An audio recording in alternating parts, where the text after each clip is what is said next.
예, 올해 2025년 트럼프 2기 집권 시대에 예상되는 큰 소용돌이 변화가 있을 것이고, 방금 살짝 언급하셨던 미국 트럼프의 그린란드 매입 설을 제가 보았을 때, 저는 우리에게 좀 중요한 건 한반도 정세가 우리에게 가장 직접적으로 중요하기 때문에, 이 매입이 이 정도 속도로 진행이 된다면, 이게 어마어마한 속도로 트럼프 하고 싶은 거 다 하겠구나라는 걸 보았을 때, 아직 한국 언론 여기까지 진도 나가고 있지 않지만, 선거 내내 이제 트럼프는 계속 김정은 얘기를 했습니다. 김정은을 미국으로 초대해서 야구 경기를 같이 보겠다는 둥, 자기를 생각하고 있을 것이다. 무슨 연애 편지 주고받은 것처럼 김정은 얘기를 수차례 반복해서 트럼프가 한 걸 보았을 때, 이 양반은 반드시 임기 내에 하고 싶은 건 한다.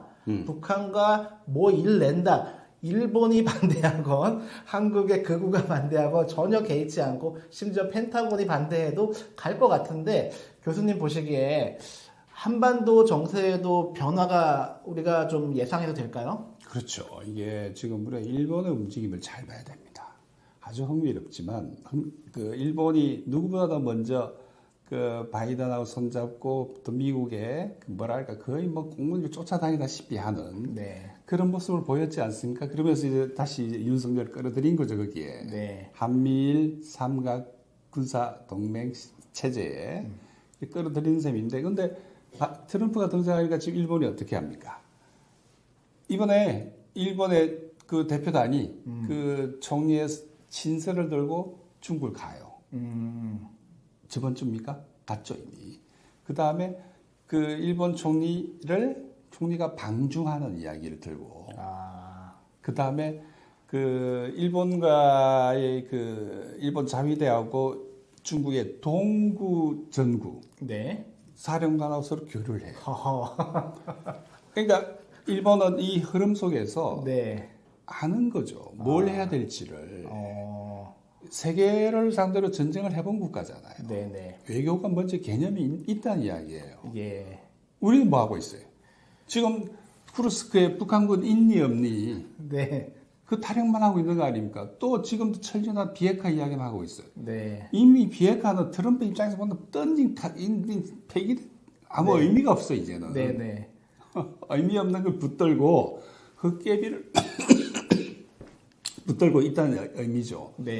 그렇게 보자면, 이제 뭔가 또 소용돌이가 막 격편이 오는구나 하는 의미인데, 일본은 그러고 있을 때 우리 뭐 하고 있냐는 거죠. 아무 생각도 없는 거예요.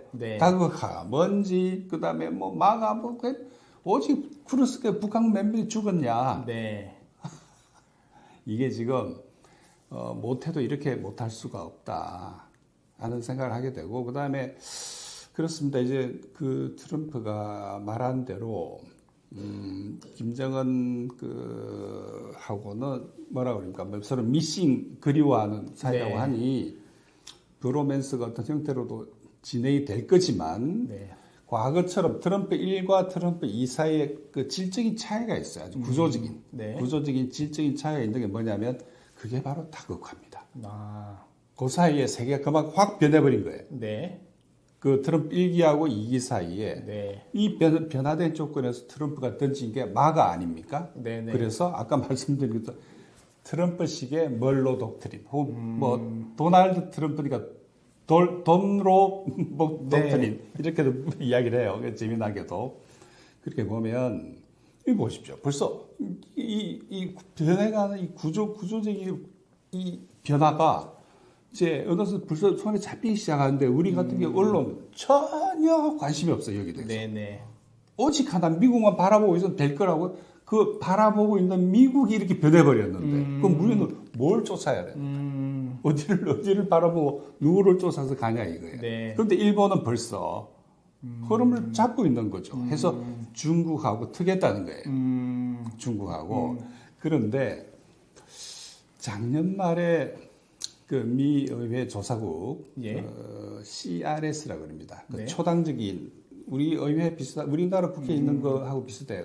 입법조사처하고 초당적인 기구인데, 여기서 한국의 정치 위기에 대한 보고서가 나왔어요. 그 보고서에 보면은 이 사람들 관심은 딱 그겁니다. 지오스트래티지컬리 앞으로 이 위기가 미국에 어떤 영향을 줄 거냐. 네. 그러니까 지정학이죠. 그러니까 첫째로 대북 관계가 어떻게 될 거냐. 네. 예를 들어 이제 윤석열이 이제 탄핵이 되었으니 그럼 네. 새로운 정부 누가 될지 모르지만 북한과의 관계를 어떻게 할 거냐. 네. 두 번째, 중국과의 관계를 어떻게 할 거냐. 네. 세 번째, 일본 간의 관계. 네 번째, 한미일 삼각 군사 동맹에 대해서 어떨 건가. 거기에 대해서 이쪽에 그 보고서 내용이 그렇습니다. 지금은 야당 후보는 네, 북한하고는 인게이지먼트. 네. 과거에 뭐랄까요? 거기 개입 정책 그러니까 햇볕 비슷한 네. 그런 관여 정책을 쓸 가능성이 높고 중국하고는 친하려고 할 거고 네. 일본하고는 한미일처럼 윤석열처럼 그렇게는 안 할 거로 보이고 네. 네. 한미일 삼각 동맹 관계 동맹도 어떻게 될지 잘 모르겠고 네. 해서 믿을 수 없다. 음. 그 이야기거든요. 그러니까 벌써 어떤 의미에서 본다면 우리 그 지금 정치 과정 진행 중인 다시 말해서 지금 탄핵 그다음에 뭐 대선 쭉 갈 텐데 네. 여기에 대해서 이건 안 된다는 이야기죠. 네. 지정학적으로 볼 때 자기들을 이익하고 배치된다고 하는 거죠. 한반도 평화라고 하는 것이 네. 우리가 생각하는 쉽게 생각하는 그것이 자신들의 지정학적 이익하고는 상충된다고 하는 거예요. 그러니까 어떤 형태로든 지금 대리대사를 보냈잖아요. 아주 네. 예외적으로. 예. 임기가 다 끝난 자기 대통령이 와서 임명을 할 자리를 네. 이미 찍어놓고 나가잖아요. 그 말은 방금 말씀드린 그 지정학적 그 미국의 지정학적인 네. 혹은 지정 전략적인 이게 관련된 4가지 사항들을 네. 챙기라는 이야기죠. 그리고 거기에 맞는 인물이 차기 대권이 글로 가야 된다 이 이야기예요. 그러니까 겉으로 보면 굉장히 추상적으로 들리잖아요. 제가 말씀드린 것들이 네. 아니죠. 이게 자꾸 좁혀서 들어오면 바로 우리 이어폰이 문제가 되는 거죠. 네.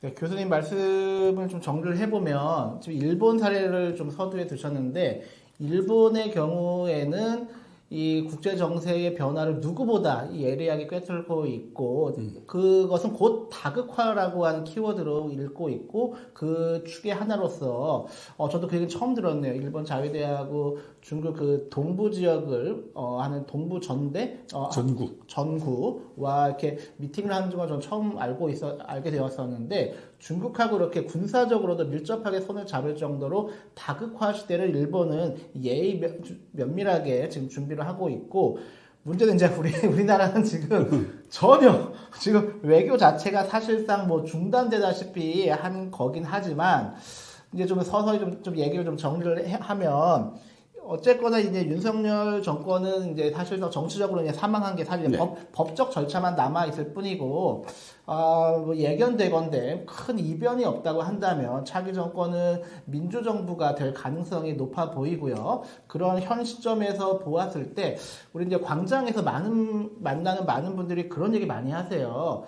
지난 2016, 17년 촛불 때도 그렇게 우리가 광장에서 촛불을 들어서 문재인 정부를 탄생시켰는데 문재인 정부가 한반도 정세에서 실질적으로 이러는 게 뭐냐. 금강산 관광 하나 재개를 못했다. 한 게 뭐냐. 미국 눈치만 보고 그랬던 거 아니냐라고 비판하시는 분들도 꽤 적지 않습니다. 그래서 차기 민주당이 집권을 한다 해도 그것을 되풀이되지 않을까 좀 걱정하시는 분들도 의외로 좀 많이 계신 것 같습니다. 그래서 교수님께서 뭐 앞으로 뭐 예견이죠. 다 예측이고 하는 과정이긴 하지만 차기 민주정부가 들어선다면 이 난국을 어떻게 좀 돌파하는 게 좋을지. 네. 지금 미국이 바라는 거는 딱 한마디로 요약을 하자면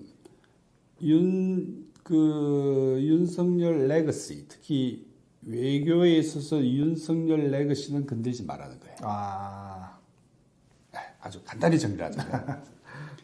근데 윤석열 레거시라고 한다면, 조금 이건 뭐 비약이지만, 만일 12.3 진입 쿠데타 성공을 했다면, 지금 우크라이나에 한국군을 파병하니 많이, 그 다음에 살상 무기를 어느 수준까지 주니 많이, 지금 이 이야기를 하고 있을 거거든요. 그리고 만일 12.3이 성공했다면, 평양에다 또 드론 띄울 거고 아이고, 네. 하여지간에 이 한반도에서의 국지 분쟁. 네. 그러니까 미국이 이제 바이든이 바랐던 건 그 혼란이죠. 네. 안정이 아니라 네. 케이오스. 네. 그러니까 그 위기에 봉착해 가고 있는 미국의 패권을 살리기 위해서는 도체에 불을 지르는 거죠. 네, 네. 판을 흔드는 거예요. 네. 판을 흔들 판 자체를. 그래서 이제 혼란을 조장하는 그것이 하나의 지금 미국의 전략인데 어쨌든 이제 트럼프로 넘어오면서 네. 그러면 트럼프는 한마디로 이야기하면 중국 주정론자예요. 네. 지금 새로 임명한 좀 이상한 국방장관, 네, 그다음에 네. 안보부 장관, 국무장관 딱 보시면 중국 주정론자. 그리고 트럼프 자신도 아닌 것도 아닌 거고 그렇다 그게 꼭 전쟁이다. 그건 또 그렇게 말할 수는 없지만 네. 그렇게 본다면 말씀하신 것처럼 많은 분들이 의외로 네. 문재인 2를 가장 우린 또 우려하고 있는 거 아니에요? 네, 네, 네. 우려. 네. 그런데 이제 그럼 정리를 해보자면 지금 미국의 입장은 트럼프의 입장도 아마 그렇게 갈 거예요. 네. 아까 네 가지 영역에서의 지정학적인 우려와 관심, 이익들을 지키겠다는 의미인데 네. 근데 예를 들어서 그럼 우리 그 촛불을 든 우리 국민들이 그러면 북한과 계속 싸우고 필요하면 드론 띄우고 그다음에 해외에 우리가 아무 이유도 없이 무슨 이유인지 모른 채 한국군을 왜 우크라이나 보내서 그 사람 네. 젊은 애들이 죽어 나가고 그다음 중국과 죽으라 싸워서 경제 더 망가지고 네. 이걸 바라냐 하는 거예요. 네. 그죠? 네. 윤석열 외교 레거시는 건드리지 말라고 했을 때 윤석열 외교 레거시의 의미는 그겁니다. 네. 더욱더 미국 편에만 서가지고 오직 미국만 바라보라는 이야기인데 이미 시스템이 바뀌기 시작하니까 일본은 벌써 중국하고 가서 만나려고 하는 거고 네, 네, 네. 중국도 관심을 표명하고 네. 관계가 바뀌고 한국이 이래 되면 한국만 고립됩니다. 그렇게 될 경우에 지금 트럼프의 새로운 전략 중에 아까 말씀드린 그 마가라고 하는 이 거대한 프로젝트 속에는 예를 들어서 그 그린랜드 같은 경우에는 네. 덴마크 자치령이잖아요. 예. 그 덴마크는 나토 회원국이고 네. 나토가 미국과 동맹이니까 동맹국이에요. 네, 네. 그러니까 동맹국에게 가서 나 저거 맛있어 보니까 이거 줘. 그런데 불행하게도 덴마크는 미군이 거기에 진입을 하면 네. 침공이죠. 아, 남은 나라의 영토니까 네. 하게 되면 막을 수 있는 군대도 아이고. 총도 대포도 없어요. 왜? 아이고. 갖고 있는 거 우크라이나 다 줘버렸잖아요. 아이고. 다 줘버렸어요. 그러니까 예, 예. 그러니까 미국 쪽에서 언론에서 하는 이야기도 세계에서 가장 짧은 전쟁이 될 거다. 왜? 찍힐 사람이 아무도 없는데 무기도 없는데. 네. 아하 동맹이 이런 거구나. 네. 그래 저는 그 동맹 궁핍하라고 표현을 만들어 쓴 적이 있는데 제 책에서 딱 그 상황이에요. 네. 동맹을 궁핍하 다시 봐 동맹에다 빨대 꽂아가지고 자기들 만 잘 살겠다는 이야기예요. 네네. 그러니까 지금 그 마가라는 개념이 그러다면 한국은 예외다 그게 무슨 예외 우리가 그러니까 미국이 볼 때 그 글로벌 차원에서 그 동맹국 혹은 뭐 봉신국이라고 그러죠. 데슬. 네. 봉신국 어디 있습니까? EU. 그 EU 중에 하나가 덴마크잖아요. 그 다음에 호주, 캐나다. 네. 뭐 캐나다에 어차피 거기 나토 회원국이니까 그 다음에 일본, 그 다음에 한국이에요. 네. 한국 우리입니다, 우리. 네네. 그러니까 예 필요하면 한국에다 빨대 꽂아서 반도체 보세요. 네. 그 다음에 배터리 갖고 오라고 한 저기 바이든 때부터 시작했잖아요. 맞습니다. 그거 계속될 겁니다. 네. 그러니까 동맹 궁핍화, 동맹을 빨아서 자기들이 근데 동맹은 그에 상의하면 안 돼. 왜? 아니 주군이 결정한 거에 대해서 무슨 봉신들이 가신들이 네. 그에 대해서 가타부타 이야기를 합니까? 그게 국제관계 그걸 바랬는데 아니 윤석열이 12.3이 정말 성공했다면 끔찍한 일이 벌어졌을 거예요. 예, 예. 그래서 앞으로 국제관계 우리 한반도의 이 트럼프가 미칠 영향은 경제적으로 본다면 궁핍화, 동맹 궁핍화, 그 다음에 정치 군사적 차원에서 본다면 북한하고는 분명 네. 이 분쟁 동결로 갈 거라 봐요. 네. 그리고 북한이 가지고 있는 핵, 네. 그거 어떻게 뺏어올 거예요? 무슨 네. 수로 뺏어와요? 이미 갖고 있는데, 뭐 그건 그렇다 치고, 근데 우리는 지금도 비핵화 이야기만 하고 있잖아요. 그렇죠. 그래서 거기는 분쟁의 동결, 프리징이죠. 이 상태에서 동결. 네. 그리고 한국군은 경제는 빨아먹고 한국군은 데려다가 중국 주정론에 써먹겠죠. 네. 정신 차리지 않으면은 저는 딱 이 모양으로 갈 거라고 봅니다.